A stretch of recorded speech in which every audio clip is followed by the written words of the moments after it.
और एक विश्वास के साथ आप लोगों से कहना चाहूंगा, जितने लोग आस्था पर कथा सुन रहे हो, जितने फेसबुक यूट्यूब पर सुन रहे हो, और जितने लोग मालेगांव की ये पवित्र भूमि पर बैठकर कथा सुन रहे हो, दिल से कहूं आप लोगों से, आप स्वीकार करिएगा, दुख की घड़ी में कोई आए चाहे ना आए, अगर आपने दिल से, कर्जा हो गया, समस्या विकट हो गई, तकलीफ बढ़ गई, दुख बढ़ गया, आप शंकर भगवान के मंदिर में जाकर, ये जरूरी नहीं है कि आप सीहोर आए या कहीं जाएं, आप तो आपके घर के पास में जो शिव मंदिर हो, उस मंदिर में एक लोटा जल चढ़ाना चालू कर दो, और धीरे धीरे दुख काटना प्रारंभ कर दे, काटेगा दुख। बस जल चढ़ाने का एक नियम है शिव जी का।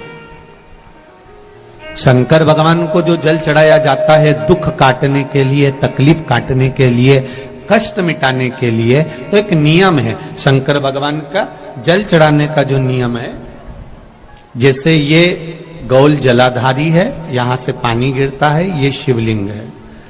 ये दो जो भगवान का पानी जहां बहकर जाता है ये गोल में से, तो यहां जो स्थान है, ये सीधे भाग पर गणेश जी विराजमान है, लेफ्ट भाग में कार्तिकेय जी है, बीच में एक मोटी सी लाइन होती है जहां सुख सुंदरी है, ऊपर से जो बूंद बूंद पानी गिर रहा है वो शंकर भगवान की 5 लड़कियां हैं, जया, विषहरा, शामलीबारी, दौतली और देव।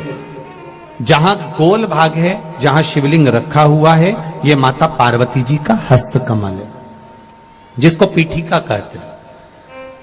महाराज, जल चढ़ाने का नियम है, जब हमारे ऊपर दुख होता है, तकलीफ होती है, कष्ट होता है, बड़ी दिक्कत परेशानी होती है, तो हम जल चढ़ाते हैं। तो उस जल को चढ़ाने का नियम है, पहले गणेश जी का स्थान, कार्तिकेय का स्थान, अशोक सुंदरी की जगह, फिर माता पार्वती की पीठिका, उसके बाद जलाधारी को स्मरण कर कर जल धीरे धीरे शंकर भगवान पर छोड़ा जाता है। जब धीरे धीरे शिव जी पर जल चढ़ाएं, उसके बाद में आप अपने मन की कामना जब जल चढ़ाते जाएं और बाबा से कहते जाएं, बाबा, रोज कामना कहने की जरूरत नहीं है, एक बार आप कामना करो और उसके बाद जल चढ़ाना प्रारंभ करो, और उसको कहना जरूर, तेरे दरबार से कोई खाली नहीं गया मेरे शंभू, मैं नहीं जानती, मैं तो इतना जानती हूं कि कंकर शंकर है और तू सुनता जरूर है। ब्रह्मा ब्रह्म लोक में है, भगवान विष्णु वैकुंठ लोक में है, पर मृत्यु लोक में मेरा देव अधिदेव महादेव है, मेरी सुनेगा जरूर। और बाबा से विनय कर कर आप आइए। जल चढ़ाने का नियम, अगर दुख है, तकलीफ है, कष्ट है, तो ऐसे चढ़ा दो, और अगर मन कर रहा है डायरेक्ट शिव जी पे चढ़ाना हो तो तुम्हारी मर्जी है, उसमें कोई मना नहीं। शिव तत्व किसको कहते हैं? शंकर का गुणगान, शिव का स्मरण, भगवान शंकर का मंत्र जाप किसको कहते हैं? ये वही समझ सकता है जिसके भीतर शिव समाया होगा। और एक विश्वास के साथ आप लोगों से कहना चाहूंगा, जितने लोग आस्था पर कथा सुन रहे हो, जितने फेसबुक यूट्यूब पर सुन रहे हो, और जितने लोग मालेगांव की ये पवित्र भूमि पर बैठकर कथा सुन रहे हो, आप दिल से उसकी कथा सुनना। इस वाणी का, इस व्यासपीठ का एक शब्द हो सकता है, हॉस्पिटल में पड़ा हुआ कोई व्यक्ति, कर्जे में डूबा हुआ कोई व्यक्ति, गलत व्यसन में पड़ा हुआ कोई व्यक्ति को आपके द्वारा निकली हुई वाणी से भी बाहर निकाल सकता है। जैसे उस मां को कहा किसी ने, सीहोर वाला महाराज कहता है, एक बार चले तो जा शंकर जी के मंदिर में, उसने पत्र में लिखा। जब वो सीहोर वाला महाराज कहता है, चिल्ला चिल्ला कर कहता है, एक लोटा जल सारी समस्या का हल, तो जा।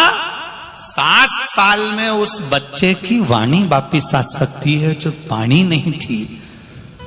जब वो वाणी मेरा महादेव दे सकता है, वो देखो उस माँ के चेहरे की खुशी, उस माँ के चेहरे की रौनकता, जिसका बेटा 7 साल बाद बोला हो, उसका आनंद देखिए कि कितना होगा,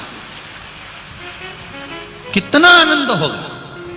एक बात और अच्छे से समझ लीजिए, जो बच्चे चिड़चिड़े होते हैं, चाहे घर में बेटे हों, बहुएं हों, सास हो, ससुर हो, परिवार में छोटे छोटे बच्चे हों, चिड़चिड़ प्रवृत्ति करते हो या चिड़चिड़ा स्वभाव हो, जरा जरा सी बात में क्रोध आ जाता हो, बोलने का भान नहीं रह पाता हो, शब्दों के बाण चलते हो, तो महाराज प्रदोष के दिन, प्रदोष काल में बेलपत्री के पेड़ के नीचे एक जो पत्ता आपके पास में हो, पान का मिल जाए तो पान का, पीपल का मिल जाए तो पीपल का, बेलपत्र का मिल जाए तो बेलपत्र का, उस पत्ते पर मात्र थोड़ा सा शहद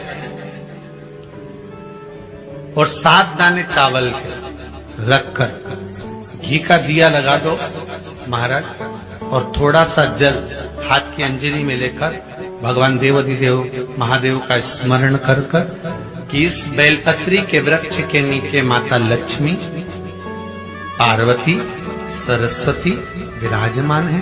इसी बेलपत्री के पेड़ के नीचे मेरे देवाधिदेव महादेव का 12 ज्योतिर्लिंग का स्वरूप प्रकट है।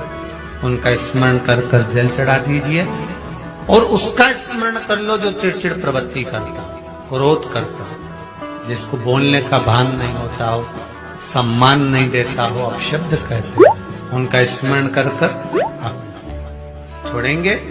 एकदम एक प्रदोष करेंगे, दूसरे प्रदोष तक तो आपको कोई दिक्कत ही नहीं। 2-3 प्रदोष कर देखिए, बाबा कृपा करें।